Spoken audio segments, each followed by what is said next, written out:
Well, hello and welcome to another episode of Flatwoods Hunting Adventures. So today I don't know if you can see behind me in the window, but we're actually under a tornado watch. And I've been absolutely slammed all week, but I had new hammer weight come in. So this is the tungsten hammer weight for the non-impact FX guns.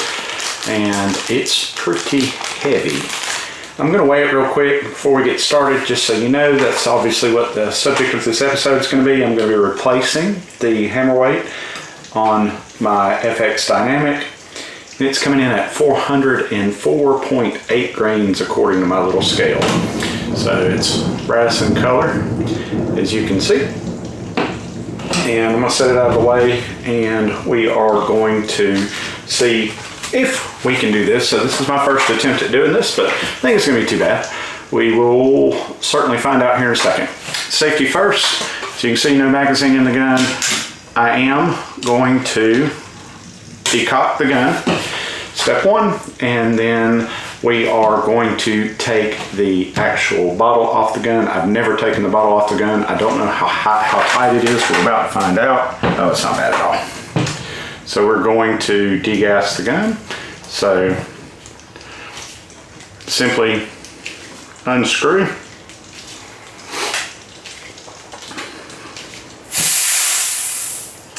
And we'll verify it with a gauge here in a second. So I'm going to pull it over this way so I can kind of spin it here.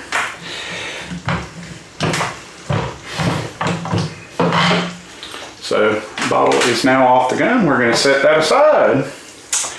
And I don't know if you'll be able to tell in the video, but we have no air pressure. It's really important that you understand that you're going to have to degas your plenum as well. That takes a 2mm Allen wrench, and I get it in here. Probably easier if I set it on the side so I can see and put on my glasses. So we're actually going to drain the plenum as though we are increasing the regulator.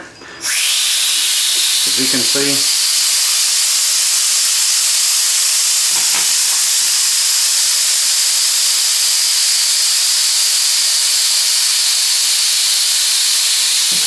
let that air drain out real quick. We're going to attempt to do this all on this table. Very important that you make sure that you degas your gun before you try anything. This should be a relatively simple install. You're going to need a 3mm, a 2mm, and a 1.5mm Allen wrench. So now that our gun is degassed, and we can verify that by both gauges now being on 0, we are going to take these 4 bolts out. And I may have to get an adjustable wrench in here to take this off. I don't know if I'm going to be able to get to all 4. No. So I'm going to actually have to pause the camera. Now these, I understand, are going to be very tight. With the Pantera, it's a good bit different. Oh, they're not that bad. With the Pantera, it's a good bit different because there's actually a cover that's over these. But I can't get to all 4 of these in the configuration that it's in. So I'm actually going to pause the camera in just a second and go get an adjustable wrench so I can get in here. There's actually 4 bolts. I'm going to actually have to turn this to be able to get to the 4. So I'm going to pause real quick, and we're going to loosen this just enough so I can get my wrench in here to take this block off back here. Give me just a second, I'll be right back. We are back. I do have my crescent wrench. I'm going to loosen this bolt just a little bit to gain me enough clearance that I can take these top 2 bolts out. They're rather long, so I'm going to take these top 2 out completely. I have to turn it just a little bit, little finesse here. It's going to have to come out on a flat.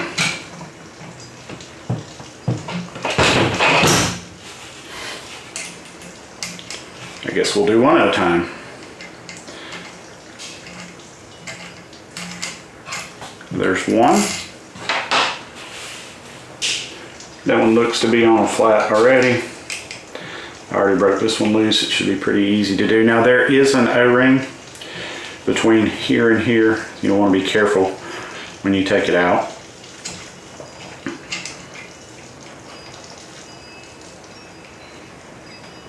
I guess it depends on your bottle configuration too, where your bottle is. This one's in the rear.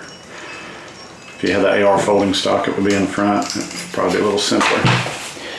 And then I'm going to end up having to run this around to the flat on the bottom. Another quarter of a turn. I don't want to have to take that all the way out, but I may have to. Looks like it's going to have to come all the way out.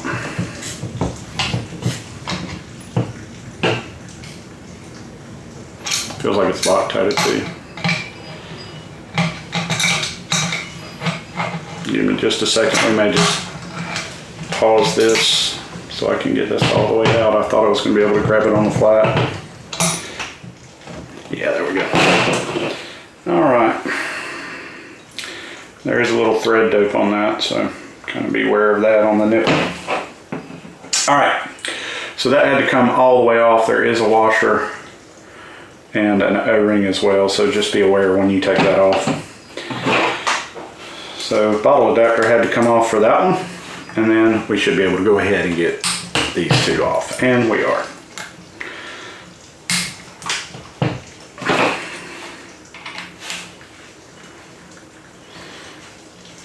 I'll make sure I put some little bit of silicone grease when I put this back to avoid any air leaks.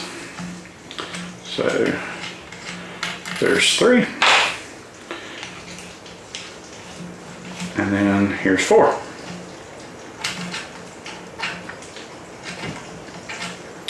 Believe it or not, we're about halfway there.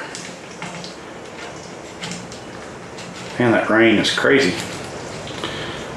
So set that aside. Then we're gonna lay the gun down. And the next thing that has to come off is the actual power wheel itself. And take a 2mm and take the power wheel off. There are some ball bearings underneath it, so I'll hold it in place, make sure nothing tries to escape when I take it off. Alright. And one ball bearing is right here on the gun, and we're going to make sure that they get back in place. I'm going to set those. I'm actually going to set those way over here so I don't bump them. And then this screw as well for the power wheel. Now the power wheel has a set screw in the bottom. I may have to get my phone to get a light going. No, I was able to reach it. So we got to take that off. I did take the tension spring off of the power wheel, or the tension completely off the hammer there. And we're going to take this one completely out. Tiny little screw here. As you can see, it's very tiny. And then we don't have to take this one out, but it's right on the edge of the trigger guard, on the edge of the actual frame itself. We're going to unloosen it about a half a turn. Okay. So with that all done, I should be able to, I'm going to put some tension on this and slide it out of its groove. Be careful, there is a spring. It will make sense how it goes together because it only fits one way. So that spring goes in there, and this actually goes like that. There's a little keyway down in here that we've got to pull out. I'm going to set that aside. and I'm gonna stand up. I'm actually gonna pull this keyway out. It sits just like that in the rifle. And then from there comes our hammer spring. Should fall right out the top. And our hammer. So there's our hammer spring. Man, that's a big difference in weight, I will tell you that. So here is the original hammer. The original hammer weighs, or hammer weight, not hammer rather, 176.6 grains. And then the one that we are putting back in again is right at 409. Oh, excuse me, 405.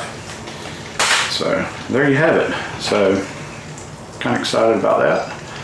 Put our hammer spring back on our tungsten hammer. Going to slide that in the gun. We are going to take this keyway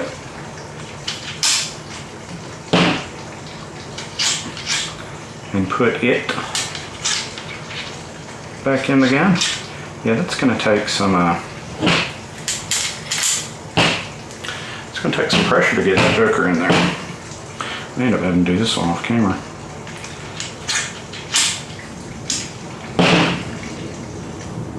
Yeah, that's a lot of pressure to get back to that keyway.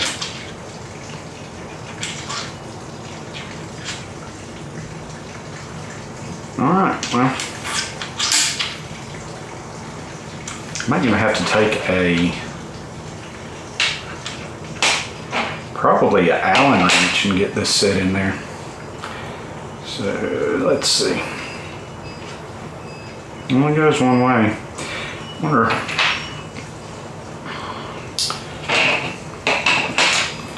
Check this thing out.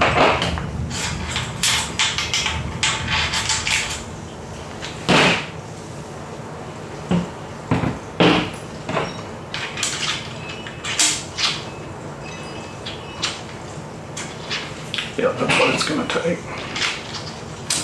I don't know if I got enough pressure to do it or not. It is a longer hammer.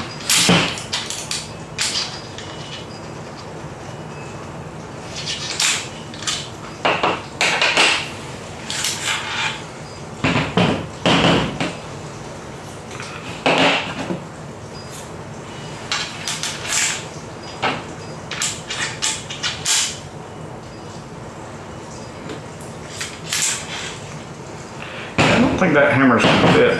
I think I got the wrong hammer. It says non-impact models.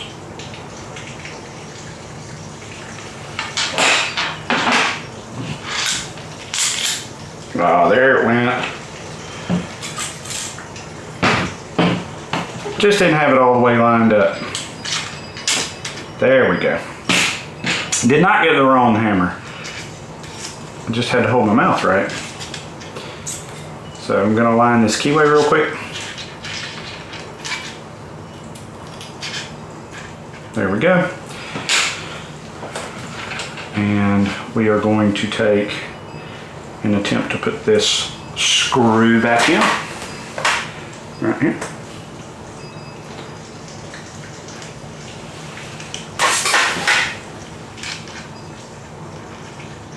Well, I can't do that until I've got this guy in.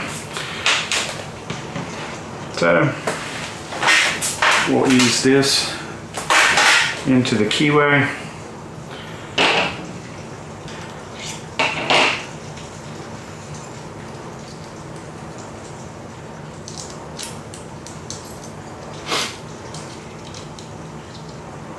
What fiddly little parts.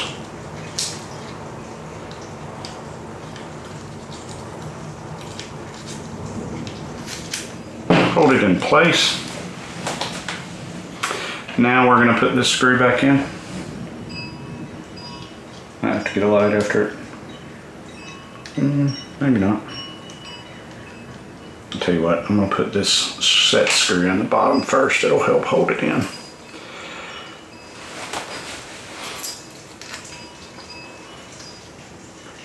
Doesn't have to be too tight. Just snug. That's to 1.5. Just kind of keep that in mind. So now I know it's not going to come out. I'm going to have to get my light to get this guy to line up.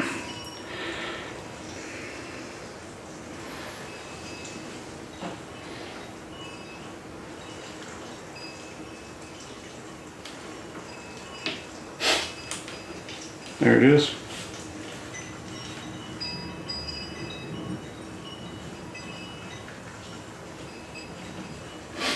The long bolt.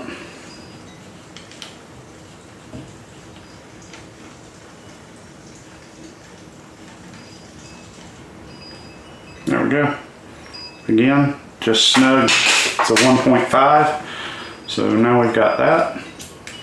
So the micro adjustment, we're going to be careful. We're going to have to slide this keyway or the hammer spring tensioner out of the way to line this up with the cam. So how about this? Do it with a, and again, all the tension's off, so I don't have any fingernails. Just get it out of the way of the cam.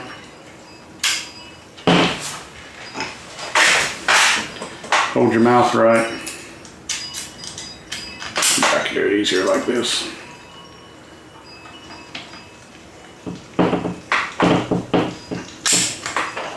There we go. And we're going to take our 2mm.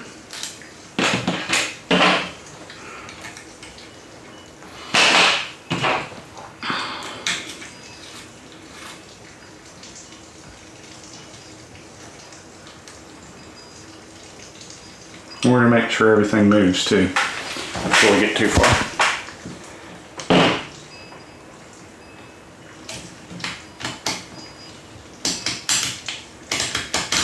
Yep. So there's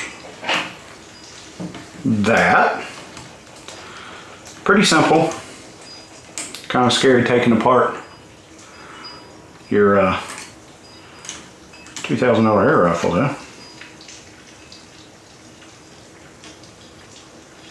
Make sure that's good and snug, but yet still moves. Don't want to lose springs and bearings. So underneath those two little ball bearings, there's two little springs too. Kind of works like a, I guess like an AR safety, you could say. So that works.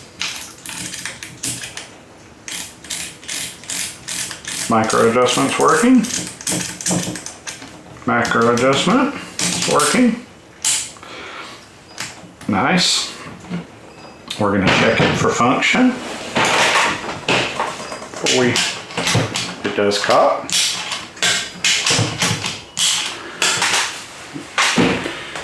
And so now we're going to put these back on.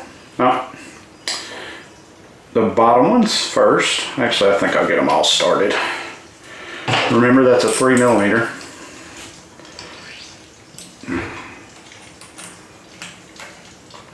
Probably the best way to do that would be on a flat surface. Checking for this little O-ring right there, and it is good to go.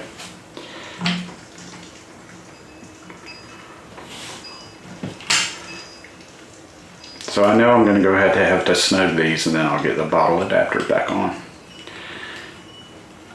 That's unfortunate. Not that you would change the hammer weight every day, but they're just not accessible with the bottle fill on it. I'm not going to snug them all the way up yet until I get them all started. And these do need to be snug. You want them pretty tight. It's kind of nice. You can start them with your fingers. And unfortunately, I don't think I'm going to be able to shoot it today. I do have a couple more things I want to show you before this video. So, got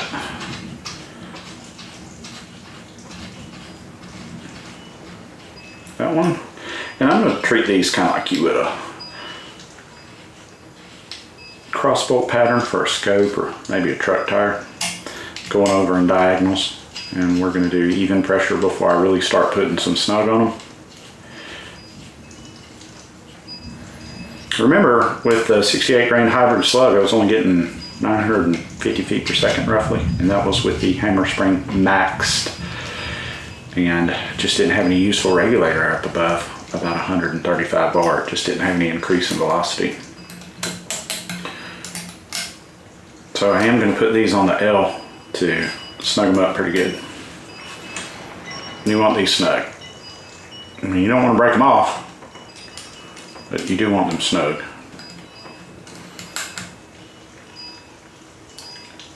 German guten tight, right?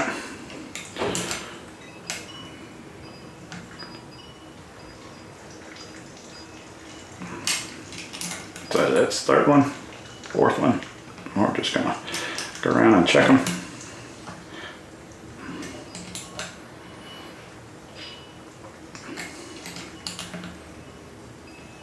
Good. And then we've got this. Remember, you've got that O-ring in there. So, it did have some thread dope on it, just FYI. So I'm not gonna do that on video because I really want to clean that out. Had some thread dope on it, but just goes back in. I'm gonna clean it real good. Put a little bit of silicone grease. I gotta clean out these threads a little bit. I don't like that. I don't want that going in my system. I'm not gonna waste your time with that. And then screw a bottle back on and reset the regulator, and we're ready to go. So what's coming up next? Tungsten hammer spring. Well, first we are going to check the velocities, but hey, check this out. NOE molds 359 88 RF S2. I did get an aluminum 2-cavity mold. It is a hollow point. It casts a hollow point, it casts a cut point, and it also casts a flat point if you want. I did cast some, and the reason that I bought this profile is because here, and I'll put a close-up of these on camera, is the 68 grain FX hybrid.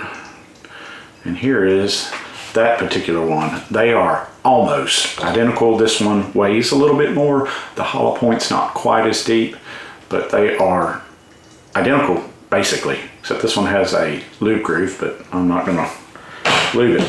So we're gonna check those out, see how they fly. This is my 135 that I shoot in my 9mm suppressed, and I think I was only getting about 750 feet per second maxed out single loading this, and that is one of the main reasons I got tungsten hammer spring. I know I've learned something today. I've never had the back of an FX off, and it was actually not that bad. I'm gonna clean these threads out, get that thing back together. Hope you've learned something today. If you like this video, please make sure you check out my other videos. Please make sure that you like and subscribe.